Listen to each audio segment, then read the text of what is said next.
Ya tete pedulinya kebuka, sekarang udah tertutup ya. Maaf. Jadi kita harus melatih diri kalau bergaul dengan makhluk itu, satu, kita tidak mengharap apa-apa dari makhluk untuk kepentingan pribadi kita. Ini akan membuat kita lebih terjaga dari tipu daya setan yang membuat kita baiknya itu pura-pura baik, karena baik ingin dikasih, karena baik kita baik supaya kita dapat sesuatu balasan. Ini agak kurang bagus ya, baik acting seperti ini. Jadi kita bergaul rapat karena kita berharap kita yang bisa memberi manfaat. Bukan kita mendapat manfaat, tapi kita memberi manfaat. Kecuali untuk ilmu yang manfaat. Ya Masya Allah, itu penting. Bergaul dengan ulama, bergaul dengan orang soleh, dengan harapan kita diberikan oleh Allah ilmu yang manfaat lewat beliau. Itu bagus. Dan yang paling penting lagi adalah kita kalau menginginkan orang lain itu bukan menginginkan orang lain kita dapat dunia dari orang lain, tapi kita berharap orang tersebut bisa jadi dekat dengan Allah. Jadi kita gaul dengan orang, satu supaya kita bisa memberi manfaat, yang kedua supaya yang bersangkutan bisa semakin dekat dengan Allah. Jangan bergaul karena kita ingin dapat manfaat langsung dari orang, kecuali kita mendapatkan ilmu yang manfaat, iman yang menguat lewat hamba Allah dengan keyakinan yang memberinya adalah Allah dan makhluk adalah jalan. Rekan-rekan sekalian, tentang rezeki ya, rezeki itu satu-satunya yang membagikan adalah Allah. Dimanapun orang menjemput rezekinya, tetap Allah yang membagi. Mau di kutub, mau di padang pasir, dimanapun saja mau cari rezeki atau jemput rezeki, hanya Allah yang membagikannya. Jumlahnya juga sesuka Allah. Sedikit, sedang, banyak, itu benar-benar Allah yang memberikan, menentukan. Kemudian diduga atau tidak diduga, itu tidak ada masalah. Rezeki dari Allah bisa tidak diduga, tidak terpikirkan sama sekali oleh kita, dan itu mudah saja bagi Allah. Yang terpenting bagi kita di dalam bekerja itu, menjemput rezeki itu adalah, satu, kita punya keyakinan bahwa rezeki itu sepenuhnya dari Allah. Kita itu ditugaskan bagaimana berinteraksi dengan rezeki kita jadi amal soleh. Itu saja. Mau pintar tidak pintar, tetap Allah yang membagikan. Kerja keras, kerja tidak keras, itu juga Allah yang membagikan. Kalau kita menyebut kerja keras bisa mendatangkan rezeki, ya tenaganya juga dari Allah. Kalau kita menyebut kerja cerdas bisa mendatangkan rezeki, yang memberikan kecerdasan juga dari Allah. Selalu kepada Allah. Ketika diberi kita bersyukur kepada Allah, ditahan kita bersabar, berbaik sangka kepada Allah, diambil kita ridho dengan ketentuan Allah. Lihat orang lain tidak ada iri. Kalau lihat orang lain iri, ya kita kurang iman. Kalau kita ingin seperti yang ada di orang, ya kita minta saja ke Allah. Kan orang diberi oleh Allah, tinggal kita minta yang sama, tidak harus menjadi dengki. Orang diberi kendaraan, tinggal minta saja, jangan jadi menilai dengki seseorang karena apa yang Allah berikan kepada dia. Tinggal minta saja, pemberinya juga sama, Allah Subhanahu wa Ta'ala. Luar biasanya kalau kita bergaul dengan makhluk, tapi hati tidak berharap apa-apa dari makhluk, karena kita yakin pemberinya hanyalah Allah Subhanahu wa Ta'ala. Mudah-mudahan dengan seperti ini kita bergaul dengan makhluknya itu benar-benar jadi amal soleh, tidak ada kemunafikan, tidak ada acting. Masya Allah. Terima kasih Ustadz, silakan dilanjut. Di sini sudah qomat, mohon maaf ya, ingin lanjutkan sholat asar dulu. Assalamualaikum warahmatullahi wabarakatuh.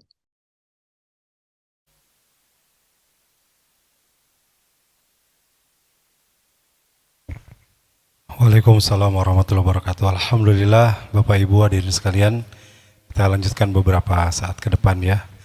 Bismillahirrahmanirrahim. Assalamualaikum warahmatullahi wabarakatuh. Alhamdulillahi rabbil alamin. Alhamdulillahilladzi anzalas sakinah fi qulubil mu'minin liyazdadu imanan ma imanihim. Asyhadu an la ilaha illallah wahdahu la syarikalah wa asyhadu anna Muhammadan abduhu wa rasuluhu alladzi la nabiyya wa la rasula ba'da. Alhamdulillah, puji syukur hanya milik Allah. Salawat salam semoga tetap dilimpah curah kepada Nabi kita, teladan hidup dan kehidupan kita, uswah dan qudwah kita, Nabi Muhammad sallallahu alaihi wasallam. Kita sudah menyimak dari tadi, mudah-mudahan kita senantiasa menjadikan akhirat prioritas kita, tujuan kita, itulah yang kita cari, itulah yang kita kejar. Dunia sementara, sebentar, dan hanya mampir saja. Ada kata yang sering kita dengar, namanya telat atau terlambat. Biasanya terlambat konotasinya positif atau negatif? Halo? Positif, negatif? Negatif, ya. Telat makan, terlambat makan, apa yang terjadi? Sakit mah. Telat bekerja, dipotong gaji. Telat tidur, pusing, ya. Telat bangun, kesiangan, ya. Telat nikah, bisa jadi susah dapat keturunan. Pokoknya kalau kata telat itu biasanya negatif. Tapi ada yang telat yang paling harus kita hindari, yaitu telat sholat, ya. Telat sholat. Jadi kalau kita datang sholat telat, pasti itu banyak masalah. Satu ketika, bagaimana para sahabat mereka begitu luar biasa. Mengejar sholat, tidak mau terlambat, tidak mau tertinggal takbiratul ihram imam. Umar bin Khattab satu saat mengontrol kebun kurmanya. Jadi karena mungkin tidak seperti sekarang, kalau azan terdengar, kita berada di kebun terdengar dan bisa langsung bergegas. Dulu belum ada speaker, tapi tahu waktu sholat. Para sahabat itu, karena dulu sudah ada waktu sebagaimana Rasul sebutkan, dengan bayangan, dengan kondisi matahari, itu menunjukkan waktu sholatnya sudah ditunjukkan. Sibuknya ngontrol kebun membuat terlena masuk ke masjid, sudah tertinggal 1 rakaat. Gara-gara tertinggal 1 rakaat, maka masbuk. Karena masbuk, harus nambah 1 rakaat. Tapi menyesalnya Umar bin Khattab saat itu, beliau langsung menginfakkan setengah dari kebunnya karena merasa menyesal terlambat takbiratul ihram imam. Ali bin Abi Thalib satu saat di sholat subuh itu sudah tahu ini akan terlambat. Maka dia bergegas, tapi di tengah jalan terhalang oleh kakek-kakek yang jalannya sangat pelan. Dan Ali sangat hormat, tidak mau mendahului kakek itu. Jadi dalam hati, aduh ini telat, tapi ini kakek lambat banget.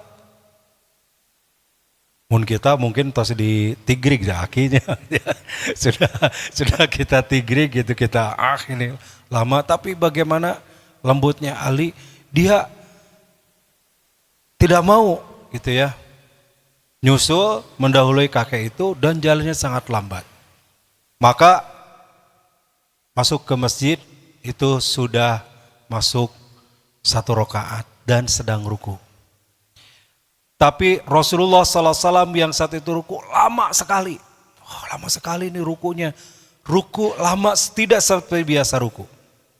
Nah ternyata malaikat memberitahu Ali datang terlambat karena menghormati seorang yang tua itu.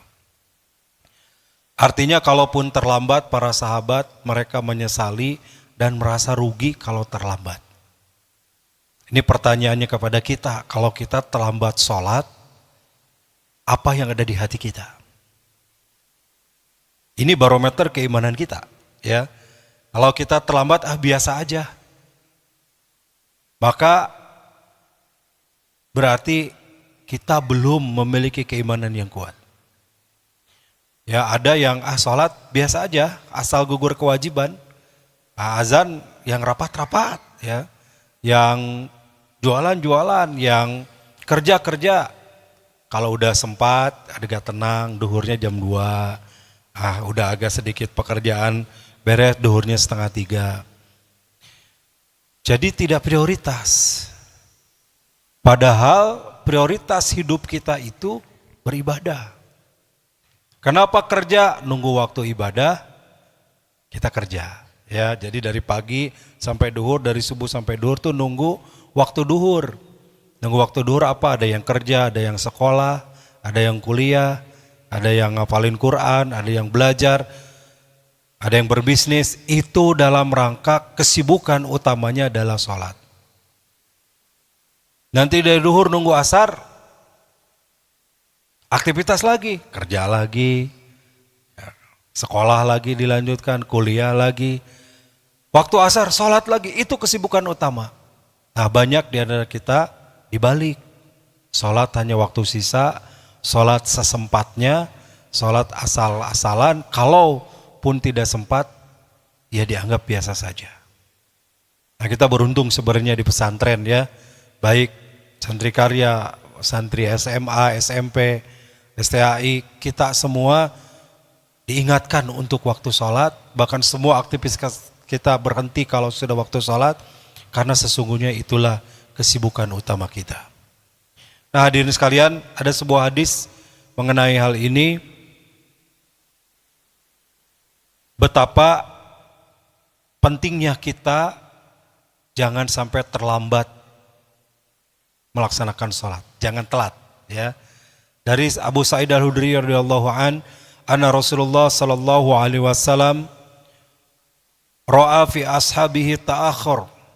Satu ketika Rasulullah sallallahu alaihi wasallam melihat ada sahabat, sebagian sahabat yang terlambat dari saf awal. Ya, kalau yang saf awal, yang biasa saf awal itu ketahuan kalau terlambat, gitu ya. Faqala lahum, maka Rasulullah berkata kepada mereka, taqaddamu fa'atammimu bi. Majulah kalian dan isilah saf depan, bermakmumlah kepadaku. Wal ya'timmu bikum min ba'dikum la yazalu qaumin yata'akharuna hatta yu'akhiruhumullah. Karena jamaah saf yang depan kemudian akan diikuti oleh saf berikutnya. Lalu Rasul menyampaikan, la yazalu qaumun yata'akharuna, tidaklah seorang atau satu kaum yang terbiasa dia telat salatnya, hatta yu'akhiruhumullah, sampai Allah hukum dia menjadi orang yang telat dalam segala urusannya. Bisa jadi ya, kalau kita telat rezeki kita, telat menyelesaikan masalah kita, telat yang ingin punya anak, telat punya anak, yang ingin nikah, telat nikahnya, sejauh mana kecepatan kita kepada Allah. Kalau untuk sholatnya kita telat, bisa jadi itulah yang kemudian yu'akhirumullahu, Allah mengakhirkan urusan-urusan kita yang lainnya. Hadis riwayat Imam Muslim. Nah, tentang sholat ini bagaimana tahapan seseorang, apalagi ini kita bicara santri ya, tahapan seseorang yang sholatnya telat, itu tidak langsung ternyata. Jadi setan membisikkan atau melakukan tipu dayanya secara bertahap untuk manusia ini tidak buru-buru, tidak bersegera, tidak antusias untuk beribadah kepada Allah, khususnya sholat ya. Mungkin awalnya sekedar tidak saf pertama, mungkin awalnya sekedar tidak ikut atau tidak kebagian takbiratul ihram imam, masih ikutan. Nanti lama-kelamaan tertinggalnya 1 rakaat. Lama-kelamaan tertinggalnya 2 rakaat. Lama-kelamaan 3 rakaat, lama-kelamaan 4 rakaat tertinggal. Dan kalau sudah tertinggal dan terbiasa tertinggal lalu merasa biasa saja, ini sebuah musibah. Maka orang beriman adalah orang yang benar-benar antusias, sungguh-sungguh mengejar bagaimana ingin dekat dengan Allah. Dan pendekatan yang paling utama lewat salat kita. Nah ini sebagai evaluasi buat kita, ya jangan sampai telat ya salat. Kalau amal utama salat aja telat, maka bagaimana dengan yang lainnya? Nah mungkin banyak mengeluh, kenapa urusan saya nggak beres, kenapa masalah saya banyak, kenapa susah nggak selesai-selesai, telat jodoh, telat rizki, telat anak dan sebagainya, penyakit nggak sembuh-sembuh dan sebagainya. Maka lihat sekali lagi bagaimana antusiasme kita terhadap salat. Ini ada tambahan hadis yang diterima dari Aisyah radhiyallahu Aisyah radhiyallahu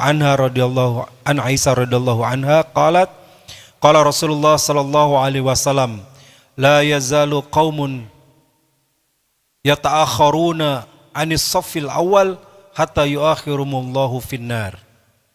Orang yang terbiasa telat dari saf pertama, maka dia akan ditelatkan untuk keluar dari neraka nanti. Jadi udah yang menyelat-nelatkan salat lama-lama telat dan ditinggalkan. Ingat kisah seorang yang pada masa Rasulullah minta kaya. Siapa teh? Sa'labah ya. Sa'labah itu seorang yang rajin ibadah, sungguh-sungguh ibadah. Tapi hidupnya miskin, tidak punya apa-apa. Lalu minta kepada Rasulullah, ya Rasulullah, doakan saya ingin jadi orang yang kaya. Rasulullah sudah memperingatkan, udah kamu cukup seperti ini. Tidak ya Rasul, doakan ingin seperti yang lain, punya kekayaan. Kata Rasulullah, kalau kamu kaya, nanti kamu akan tersibukkan dengan hartamu. Nanti lupa ibadah, lupa salat kepada Allah. Enggak, saya akan sungguh-sungguh tetap. Maka didoakan oleh Rasulullah, Sa'labah punya sepasang kambing. Kemudian kambing itu beranak. Tambah 2, tambah 4, tambah 6, tambah 8. Mulailah Sa'labah tersibukkan.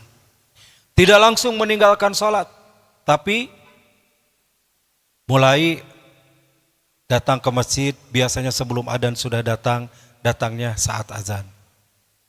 Berikutnya lewat azan baru datang, masih dapat qobliyah, tapi sudah nggak dapat tahiyatul masjid.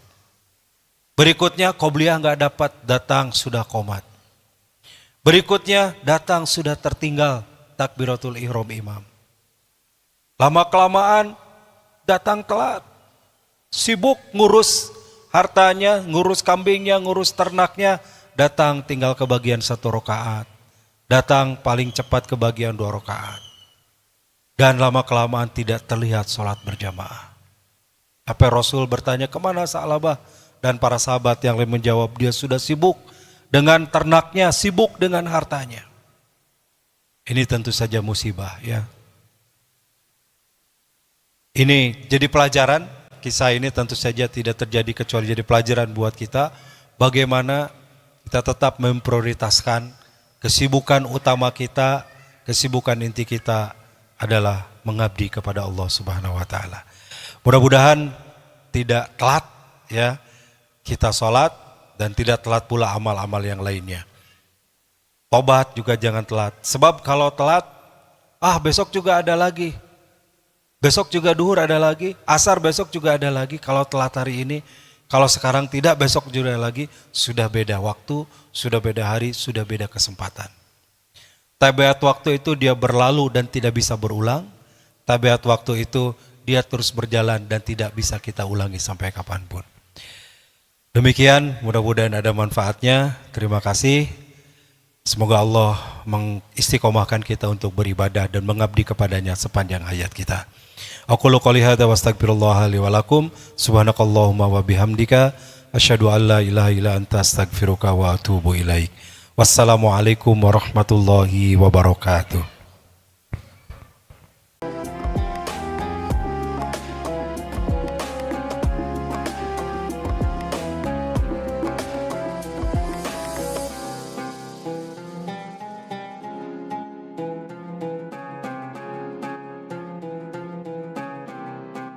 Jangan lupa, saya bilang sekalian, terus berlangganan di Darut Tauhid Official.